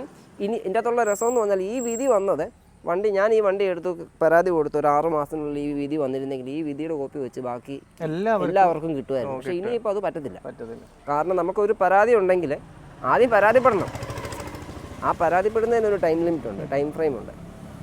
ഇപ്പോൾ ഈ 3 വർഷം മുന്നേ എടുത്ത ആളെ ഇപ്പോൾ എനിക്കിങ്ങനൊരു വിധി കിട്ടിയപ്പോൾ ഇപ്പോൾ ഒരാൾ പോയി അപ്പം കോടതി ചോദിക്കും ഇയാൾക്ക് ഇത്രയും നാൾക്ക് ഈ പരാതി ഇല്ലായിരുന്നു. ഇതേപോലെ തന്നെ ഇതിപ്പോൾ XZ+ വണ്ടിയായത്. XT എന്ന് പറയുന്ന വേരിയൻറ്റിൽ അവർ ബ്രോഷറിനകത്ത് പറയുന്നത് ഓട്ടോ ഫോൾഡ് ORVM എന്ന് പറഞ്ഞാൽ നമ്മൾ വണ്ടി റിമോട്ടിൽ നമ്മൾ വണ്ടി ലോക്ക് ചെയ്യുമ്പോഴത്തേക്ക് മിറർ ഓട്ടോമാറ്റിക്കായിട്ട് ഫോൾഡ് ആവും. അതുപോലെ നമ്മൾ വണ്ടിക്കകത്ത് തന്നെ ഒരു ബട്ടൺ പ്രസ് ചെയ്ത് കഴിഞ്ഞാൽ മിറർ ഫോൾഡ് ആവും. ഡ്രൈവർക്ക് വണ്ടിക്കകത്ത് ഇരുന്നുകൊണ്ട് തന്നെ മിറർ ഫോൾഡ് ചെയ്യാൻ പറ്റും. ഈ XT എന്ന് പറയുന്ന വേരിയൻറ്റിന് ഓട്ടോ ഫോൾഡ് ORVM ആണെന്ന് ശരിക്കും പറഞ്ഞിരുന്നത്. ഈ സംഭവം ഇല്ല. ഇതൊക്കെ ഞാൻ പല ആൾക്കാരോടും പറയുമ്പോഴത്തേക്ക് അത് ഒത്തിരി ആൾക്കാരോട് ഞാൻ പറഞ്ഞതാണ്, നിങ്ങൾ ഇതൊക്കെ കൊടുക്കുക നിങ്ങൾ. അപ്പോൾ ഇവർ പറയുമ്പോഴത്തേക്ക് അതില്ലെന്നല്ലോ, സാരമില്ല, ഇനി ഇതിൻ്റെ ഒന്നും പുറകെ നടക്കാൻ ഞങ്ങൾക്ക് വയ്യ, ഇതിൻ്റെ പുറകെ നടക്കണം അങ്ങനെ ആവും. പക്ഷെ അതൊക്കെ എന്ന് പറഞ്ഞാൽ ഇതിപ്പോൾ ഇത്രയും ഇത് ഈ സെൻസർ അതായത് ഇതെന്നൊക്കെ പറഞ്ഞിട്ടുണ്ടാവും ഒത്തിരി ടെക്നിക്ക്. ഇതിക്ക് ഇത്ര നീണ്ടുപോയേ. ഈ ഓട്ടോ ഫോൾഡിങ് ORVM ഇല്ലെന്ന് പറഞ്ഞ കേസ് ഒരാളെ കേസ് കൊടുത്തത് 6 മാസത്തിനുള്ളിൽ തീരുമാനമായേനെ. കാരണം ഇത് ഏത് പൊട്ടനും അറിയാം, ആർക്കും മനസ്സിലാവും. വണ്ടി ലോക്ക് ഇത് കുറച്ച് കൺഫ്യൂസിംഗ് ആയിരുന്നു. അവര് പറയുന്നത് സെൻസർ എന്ന് സംഭവം വാക്ക് ഇതിൻ്റെ അകത്ത് ഇല്ലാത്തത്. ബ്രോഷറിൻ്റെ അകത്ത് സെൻസർ എന്ന് പറഞ്ഞൊരു വാക്ക് അതിൻ്റെ അകത്ത് ഇല്ല. അവരതത്തെ കടിച്ചു പിടിച്ചായിരുന്നു അവരുടെ ഇത് മുഴുവൻ. അപ്പോൾ അങ്ങനെയാണ് ഒറ്റക്ക് ഇതുമായിട്ട് മുമ്പോട്ട് പോയല്ലേ. വേറൊരു എക്സാമ്പിൾ ഞാൻ പറഞ്ഞുതരാം. ഇതുപോലെയുള്ള സിമിലർ ഇഷ്യൂസ് ഫേസ് ചെയ്യുന്ന ആളുകളുണ്ടെങ്കിൽ എപ്പോഴും ഒന്നിച്ച് നിൽക്കുന്നതാണ് ഏറ്റവും നല്ലത്. കാരണം ഇപ്പോൾ എം ജി വണ്ടി എടുക്കുന്ന ടൈമിൽ, വിൻസർ എടുക്കുന്ന ടൈമിൽ ഫ്രീ ചാർജിങ് 1 കൊല്ലം പറഞ്ഞിരുന്നു. പ്രത്യേകിച്ച് ലിമിറ്റ് കാര്യങ്ങളൊന്നും പറഞ്ഞിരുന്നില്ല. കുറച്ച് നാൾ മുമ്പ് അവർക്കത് നഷ്ടമാണ് എന്ന് തോന്നുന്നതുകൊണ്ടായിരിക്കണം MG അത് പെട്ടെന്ന് ഒരു പുതിയ ടേംസ് ആൻഡ് കണ്ടീഷൻസ് ഉണ്ടെന്ന് 1000 യൂണിറ്റ് മാത്രമാക്കി ചുരുക്കി. അതിൻ്റെ കേസ് ഇപ്പോൾ നടന്നുകൊണ്ടിരിക്കുക. ഞങ്ങളുടെ ഗ്രൂപ്പിലുള്ള ഒരു 10-40 പേര് ചേർന്നിട്ട് കേസ് ഫയൽ ചെയ്തിട്ട് അതിൻ്റെ കേസ് ഇപ്പോൾ നടന്നുകൊണ്ടിരിക്കുകയാണ്. ഐ തിങ്ക് 1 കൊല്ലത്തിന് മേലെ ആയി. താമസിയാതെ അതിൻ്റെ വിധി വരുമായിരിക്കും. അപ്പോൾ ഇതുപോലെ എന്തെങ്കിലുമൊക്കെ നമ്മളൊരു പ്രൊഡക്റ്റ് അല്ലെങ്കിൽ ഒരു സർവീസ് അവൈൽ ചെയ്തിട്ട് നമുക്ക് ഇതുപോലെ എന്തെങ്കിലും കൺസേൺസ് ഉണ്ട്, ഐ മീൻ ജെന്യുവിൻ ആയിട്ടുള്ള കൺസേൺസ് ഉണ്ട്, അങ്ങനെയൊക്കെ ആണെങ്കിൽ നമുക്ക് ധൈര്യമായിട്ട് കൺസ്യൂമർ കോടതിയിലേക്ക് പോകാം അല്ലേ? നമ്മളൊരു പരാതി, ഒരു ഡീലറെ ആണെങ്കിലും ആരെയാണെങ്കിലും നമ്മളൊരു പരാതിക്ക് വേണ്ടിയിട്ട് ഒരു മെയിൽ അയച്ചു, ഒരു റിമൈൻഡർ മെയിൽ അയച്ചു, അതിനപ്പുറത്തോട്ട് അവരുടെ റിപ്ലൈക്ക് വേണ്ടി നമ്മൾ കാത്തിരിക്കേണ്ട ആവശ്യമില്ല. അല്ല ഫോൺ വിളിച്ച് ഞാൻ ശരിക്കും പറഞ്ഞു കഴിഞ്ഞാൽ ഈ വണ്ടിയുടെ ഇതിൻ്റെ പുറകെ ഞാൻ ഒത്തിരി ഇതിൻ്റെ പുറകെയാണ്. അങ്ങനെ എനിക്ക് ശരിക്കും പറഞ്ഞാൽ ഈ കേസ് കൊടുത്തതിൻ്റെ നമുക്ക് നിലവിൽ ചിലവായതിനേക്കാളും അതിൻ്റെ ഒരു 4-1 തവണ ഞാൻ ഇതിൻ്റെ പുറകെ ആദ്യമേ അങ്ങോട്ട് പോയി ഇങ്ങോട്ട് പോയി. പിന്നെ നമ്മൾ അത്രയും ദിവസം നമ്മൾ അനുഭവിക്കുന്ന മാനസികമായിട്ടുള്ള വിഷമം. ആ സമയം നമ്മൾ ആദ്യം തന്നെ നമ്മളൊരു മെയിൽ അയച്ചു, അതിനൊരു റിപ്ലൈ ഇല്ല. ഒരു റിമൈൻഡർ മെയിൽ അയച്ചു, എന്നിട്ടും റിപ്ലൈ ഇല്ല. നമ്മളൊന്ന് ഫോൺ വിളിക്കുക, എന്തെങ്കിലും ഒന്ന് ചെയ്ത് നോക്കി. അത്രയത്തിൽ അവിടെ നിന്നിരുന്നെങ്കിൽ നമുക്ക് ഇത്രയും ടെൻഷനും ഇല്ല, ഒന്നുമില്ല. നമ്മൾ കൊണ്ട് നേരെ കേസ് കൊടുക്കുക, ബാക്കി കാര്യങ്ങൾ വരുന്നിടത്ത് വെച്ച് കാണുക, ആ ഒരു രീതിയിലോട്ട് പോയാൽ. പക്ഷേ ഇത് നമ്മൾ ചുമ്മാ അനാവശ്യമായിട്ട് കുറേ ടെൻഷൻ അടിച്ച് ആ സമയത്തൊക്കെ നമുക്കുള്ള വിഷമം എന്ന് പറഞ്ഞു കഴിഞ്ഞാൽ നമ്മൾ ഇത്രയും എനിക്ക് ഏറ്റവും വിഷമം വന്നത് നമ്മൾ ഇവരെ ഈ ടാറ്റ എന്ന് പറഞ്ഞ് നമ്മൾ അത്രയും ഈ വണ്ടി നല്ലത്, സർവീസ് നല്ലതെന്ന് പറഞ്ഞുകൊണ്ടിരുന്നത് എനിക്ക് ഈ ഗതി വന്നല്ലോ എന്നുള്ളതാണ് എനിക്ക് വിഷമം വന്നത്. എനിക്ക് എൻ്റെ പഴയ വണ്ടി എനിക്ക് AMD പെട്രോൾ മോഡൽ വണ്ടിയായിരുന്നു നേരത്തെ വണ്ടി. 1,10,000 കിലോമീറ്റർ ഓടി. പ്രശ്നങ്ങളൊന്നും ഫേസ് ചെയ്ത് ഒരു പ്രശ്നമോ ഒരു കംപ്ലൈൻറ്റോ, സർവീസ് കറക്റ്റ് സർവീസ്. അവിടുത്തെ ആ സർവീസ് അഡ്വൈസർമാർ 1-2 പേരുണ്ടായിരുന്നു, പ്രജിത്ത്, പിന്നെ വേറൊരാളുടെ പേര് ഞാൻ മറന്നു. അപ്പോൾ അവർക്ക് ഈ വണ്ടി ചെല്ലുമ്പോഴത്തേക്ക് അവർക്കറിയാം കറക്റ്റ് സർവീസില്ല. ഒന്ന് മേജർ സർവീസ് എല്ലാം കറക്റ്റ് സർവീസ്, എൻ്റെ അത് പറയുന്ന ഷെഡ്യൂൾ അനുസരിച്ചുള്ള കാര്യങ്ങളെല്ലാം ചെയ്തിട്ട് ഒന്ന് ഓടിച്ച് നോക്കിയിട്ട് എന്തെങ്കിലും പ്രശ്നം ഉണ്ടെങ്കിൽ അതും മാറണം. ഞാൻ ചോദിച്ചാൽ മാറേണ്ട ആവശ്യമുണ്ടോ? ചിലപ്പം പറയും മാറേണ്ട ആവശ്യമുണ്ടോ, ഇപ്പം മാറിയാലും കുഴപ്പമില്ല, പക്ഷേ അടുത്ത പ്രാവശ്യം മാറേണ്ടത്. അങ്ങനെയാണോ ഓക്കെ, നമുക്ക് അടുത്ത പ്രാവശ്യം മാറാമെന്ന് പറഞ്ഞാൽ അപ്പം മേജർ സർവീസ് ആകുമ്പോൾ അതുകൂടെ അങ്ങ് മാറും. പിന്നെ അവർ അനാവശ്യമായിട്ട് നമ്മളെ കൊണ്ട് ഒരു സാധനം മാറ്റിക്കുകയോ ഒന്നും ചെയ്തിട്ടില്ല. നമുക്ക് അത് കാരണം നമുക്ക് ഭയങ്കര ഈ വണ്ടി എടുക്കാൻ നേരം നമ്മൾ രണ്ടും കണ്ണും അടച്ചെടുക്കാൻ കാര്യം. എന്ത് പ്രശ്നം വന്നു കഴിഞ്ഞാലും നമുക്ക് അവിടെ അതിനുള്ള ആൾക്കാർ അവിടെ ഉണ്ടല്ലോ. പക്ഷേ ഞാൻ വണ്ടി എടുത്ത 6 മാസം കഴിഞ്ഞപ്പോൾ അവർ പൂട്ടിയും പോയി. ഡീലർഷിപ്പ് പൂട്ടിപ്പോയി. അവരെല്ലാവരും ബാക്കി വേറെ പല വഴിക്ക് പോവുകയും ചെയ്തു. അപ്പോൾ ഞാൻ ഒരിക്കൽ പറഞ്ഞാണ്, ഒന്നുകൂടെ നമ്മളൊരു കൺക്ലൂഷൻ എന്നുള്ള രീതിയിൽ പറയുകയാണ്. ജിത്തു വണ്ടി എടുക്കുന്ന ടൈമിൽ ബ്രോഷറിൽ പറഞ്ഞിരുന്ന ആ ഒരു സർട്ടൺ ഫീച്ചർ വണ്ടി എടുത്തു കഴിഞ്ഞപ്പോൾ കിട്ടിയില്ല. പരമാവധി ഒരു കേസിലേക്ക് പോവാതെ അവരുമായിട്ടുള്ളൊരു നല്ല റിലേഷൻഷിപ്പിൻ്റെ ബേസിൽ സംസാരിച്ച് കുറേ നാൾ വേസ്റ്റ് ചെയ്തു, എന്നിട്ടും ഒന്നും നടക്കുന്നില്ല. അതുപോലെ തന്നെ പേഴ്സണലി ഇൻസൾട്ട് ഫേസ് ചെയ്തപ്പോൾ കൺസ്യൂമർ കോർട്ടിലേക്ക് പോകാൻ പ്ലാൻ ചെയ്യുമായിരുന്നു. കൂടെ വേറെ ആരും സപ്പോർട്ടിന് ഉണ്ടായിരുന്നില്ല. ഇതുപോലെയുള്ള ഇഷ്യൂ ഫേസ് ചെയ്യുന്നവർ ഒറ്റയ്ക്കാണ് പോയത്. ഏകദേശം 2 കൊല്ലം കഴിഞ്ഞു. 2 വർഷവും കറക്റ്റ് 3 മാസം 2 കൊല്ലവും 3 മാസവും കഴിഞ്ഞപ്പോഴത്തേക്കും ജിത്തുവിന് വിധി വന്നിരിക്കുന്നത് 3 ലക്ഷം രൂപ കോമ്പൻസേഷൻ, അതുപോലെ തന്നെ 10,000 രൂപ ഈ കോടതി ചെലവ് കാര്യങ്ങൾക്കൊക്കെ ആയിട്ട്. ഇനി ഈ പറയുന്ന അവർക്ക് ആ ഒരു നോട്ടീസ് കാര്യങ്ങൾ കിട്ടിക്കഴിഞ്ഞിട്ട് വിത്തിൻ 30 ഡേയ്സ് അവർക്ക് അപ്പീൽ ചെയ്യാം. എന്നാലും ആ ടൈമിൽ അവർ ഇത് പേയ്മെൻറ്റ് കൊടുത്തില്ല എങ്കിൽ 7.5% എന്തോ 3 lakhs-ൻ്റെ ഇൻട്രസ്റ്റ് കാര്യങ്ങളൊക്കെ കിട്ടും. ഇതാണ് ജിത്തുവിന് വന്നിരിക്കുന്ന ഒരു വിധി. പുള്ളിക്ക് ബേസിക്കലി നമ്മൾ നോക്കിക്കഴിഞ്ഞ് കഴിഞ്ഞാൽ ആകെ ചിലവായിരിക്കുന്നതെന്ന് വെച്ച് കഴിഞ്ഞാൽ ഈ കോടതിക്ക് പോയി കേസും കാര്യങ്ങളൊക്കെ ആയിട്ടൊരു 10,000-14,000 പിന്നെ വക്കീലിൻ്റെ ഫീസും ഉള്ളൂ. പക്ഷേ ഇത്രയാണ് കോമ്പൻസേഷൻ. അത് ഇപ്പോൾ വളരെ നോമിനലാണ്. വളരെ 14,000 രൂപയോളം 2 വർഷവും 3 മാസത്തിനിടയ്ക്ക് കേസ് ഫയൽ ചെയ്യാൻ നേരം ഒരു പൈസ, അതല്ലാതെ 1000 നമ്മൾ വക്കീലിന്റെ ചിലവുകളുണ്ട്. പിന്നെ അല്ല അത് പറയുന്നില്ല, എന്നാലും ലാസ്റ്റ് ഫൈനൽ ജഡ്ജ്മെന്റ് വന്നപ്പോഴത്തേക്ക് ഒരു ഫീസ് നമ്മൾ പറയുന്നില്ല, പക്ഷെ അതും വളരെ നോമിനലാണ്. അപ്പോൾ ആ ഒരു ഫീസ് മാത്രമേ നമുക്ക് വരുള്ളൂ. നമ്മളായി ഒറ്റക്ക് പോയി നമ്മൾ വാദിക്കാൻ പോയാലാണ് ഈ പറയുന്ന പോലെ പലപ്പോഴായിട്ട് കോടതി കയറി ഇറങ്ങേണ്ടി വരുള്ളൂ. അതല്ല, നമ്മളൊരു നല്ല അഡ്വക്കേറ്റ് വഴി പോവുകയാണെങ്കിൽ നമുക്ക് അവർ പറയുന്ന ടൈമിൽ മാത്രം അവിടെ ഹാജരാവേണ്ട കാര്യമുള്ളൂ. ബാക്കി കാര്യങ്ങളെല്ലാം അവർ നോക്കിക്കോളും. നിങ്ങൾ ഈ പറയുന്ന പോലെ എന്തെങ്കിലും ഒരു പ്രൊഡക്റ്റ് വാങ്ങിച്ചിട്ട് പ്രോപ്പർ സർവീസ് കിട്ടുന്നില്ല, അല്ലെങ്കിൽ നിങ്ങളെ ഫോൾസ് ആയിട്ട് മാർക്കറ്റ് ചെയ്ത് പറ്റിച്ചു അങ്ങനെ ഒക്കെ, അല്ലെങ്കിൽ സർവീസ് സെൻറ്ററുകാരുടെ ഭാഗത്തുനിന്ന് ഈ പറയുന്ന പോലെ എന്തെങ്കിലും ഒരു പ്രശ്നം നിങ്ങൾക്ക് പുതിയതായിട്ട് വന്നു, നിങ്ങൾക്ക് ഉറപ്പാണ് ഇതൊരു ജെന്യുവിൻ ആയിട്ടുള്ള കാര്യമാണ്, നിങ്ങൾക്കിത് വാദിച്ച് ജയിക്കാൻ പറ്റും എന്ന് ഉറപ്പാണെങ്കിൽ നിങ്ങൾ നല്ലൊരു അഡ്വക്കേറ്റിനെ കണ്ടിട്ട് കൺസ്യൂമർ കോർട്ടിലേക്ക് പോവുക. ചില കേസുകൾ പെട്ടെന്ന് സെറ്റിലാവും, ചിലത് കുറച്ച് ടൈം കാര്യങ്ങളൊക്കെ എടുക്കും. എന്നാലും സത്യം അവസാനം ജയിക്കുക തന്നെ ചെയ്യും. അപ്പം നിങ്ങൾക്ക് വേണ്ട കോമ്പൻസേഷൻ കാര്യങ്ങളെല്ലാം കോടതി ലാസ്റ്റ് വിധിക്കുന്നതായിരിക്കും. അപ്പോൾ ആരും മടിച്ച് നിൽക്കരുത് എന്നുള്ളതാണ്. ഈ ഒരു കാര്യം എല്ലാവരും അറിഞ്ഞിരിക്കണം. ഇത് ഇത്ര വലിയ സംഭവമൊന്നുമല്ല. അതായത് കോടതിയുടെ നമ്മുടെ സമയം ഒരുപാട് വേസ്റ്റ് ചെയ്യുക, ഒരുപാട് കോടതിയിൽ പോയി കുത്തിക്കെട്ടി കിടക്കുക, ഒരുപാട് കാശ് ചിലവാക്കുക എന്നൊക്കെ ഉള്ളത് തെറ്റിദ്ധാരണയാണ് എന്ന് എല്ലാവരും അറിയിക്കണം എന്നാണ് ജിത്തു അന്ന് വീഡിയോ ചെയ്യാൻ എൻ്റെ അടുത്ത് പറഞ്ഞിരുന്നത്. ഇപ്പം എൻ്റെ ഈ കേസിൽ ഈ കോടതിക്ക് ഈ സെൻസറ് അങ്ങനത്തെ ടെക്നിക്കലി കുറേ സംഭവങ്ങൾ, അതുപോലെ സെൻസറ്, ഈ എക്സ്പേർട്ട് കമ്മീഷൻ അങ്ങനെയൊക്കെ വന്നുകൊണ്ട്, അതേസമയം അന്ന് ഈ XE വേരിയൻ്റ് എടുത്ത ഒരാൾ ഈ ഓട്ടോ ഫോൾഡിങ് ORVM എന്ന് പറഞ്ഞൊരു സംഭവം ഇല്ലാമെന്ന് കേസ് കൊടുത്തിരുന്നെങ്കിൽ ഒരു 2 മാസം കൊണ്ടായതിന് ജഡ്ജ്മെൻ്റ് ആയിരുന്നു.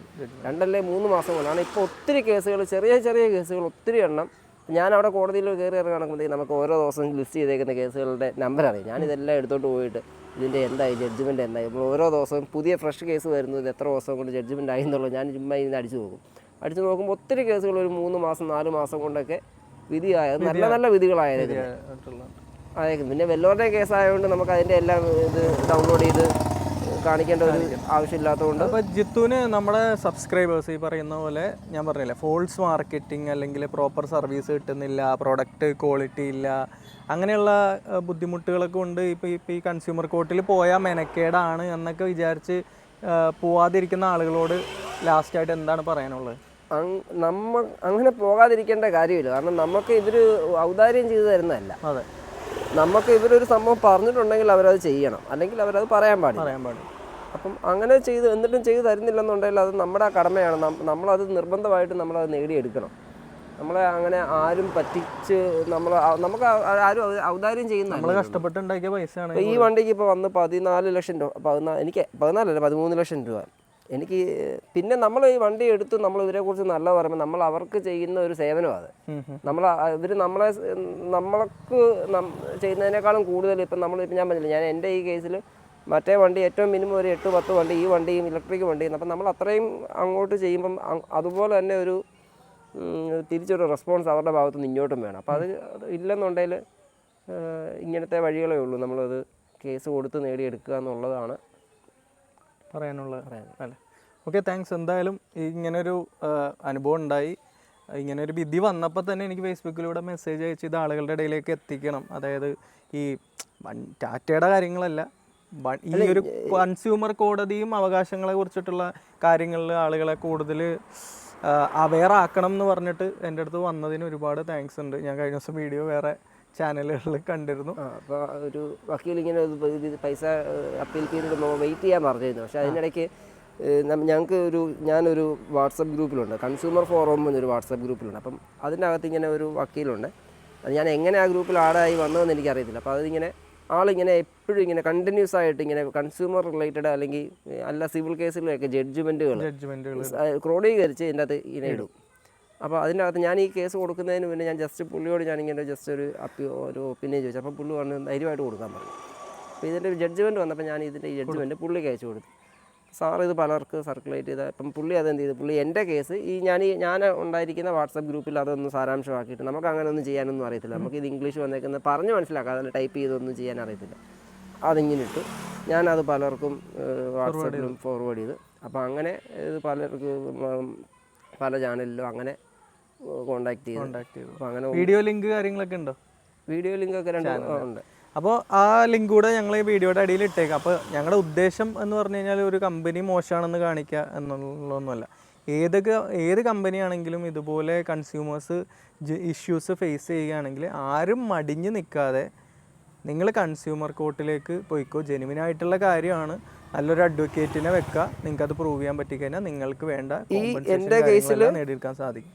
ഈ കേസിൽ ഇവർക്കിത് ശരിക്കും എന്തോ ഒരു ഈഗോ വർക്ക് ചെയ്തത്. കാരണം ഈ സെൻസർ ഫിറ്റ് ചെയ്താൽ ഒരു 3,000 രൂപ കൂടുതൽ ഇവർക്ക് ഒരു കാരണവശാലും ചിലവാകാത്ത കാര്യമാണ്. അപ്പോൾ 3,000 രൂപയുടെ സെൻസറിന് വേണ്ടിയിട്ട് വേണ്ടിയിട്ട് 3 ലക്ഷം രൂപ അവർക്ക് ഇപ്പം നല്ല ഒരു നഷ്ടം വന്നു. അവർ നമുക്ക് പറഞ്ഞില്ല അപ്പീൽ, അത് പിന്നെ അതൊക്കെ നമുക്ക് നോക്കാം. അപ്പോൾ ഇത്ര പോയാൽ ഞാനും അതിൻ്റെ പുറകെ തന്നെ പോകും. നമ്മൾ ഇനി അത് ഒരു തരത്തിലും നമ്മളൊരു വിട്ടുവീഴ്ചക്കുള്ള അപ്പീൽ പോയാലും ഞാൻ സ്റ്റേറ്റിലാണെങ്കിലും സ്റ്റേറ്റിൽ അതിനപ്പുറത്തോട്ട് പോകേണ്ട സാഹചര്യം വന്നാൽ അവിടെയും പോകും. ഇനി എന്തെങ്കിലും പറയണ്ട? ഇല്ല. അപ്പോൾ ഇത്രയും പറഞ്ഞുകൊണ്ട് വീഡിയോ വൈൻഡപ്പ് ചെയ്യാണ്. ഞങ്ങൾ പറഞ്ഞതിൻ്റെ ഉദ്ദേശം നിങ്ങൾ അതിൻ്റേതായ പോസിറ്റീവായിട്ടുള്ളൊരു സെൻസിൽ എടുക്കും എന്നുള്ള പ്രതീക്ഷയിൽ നമ്മൾ നിർത്തുകയാണ്. ബൈ.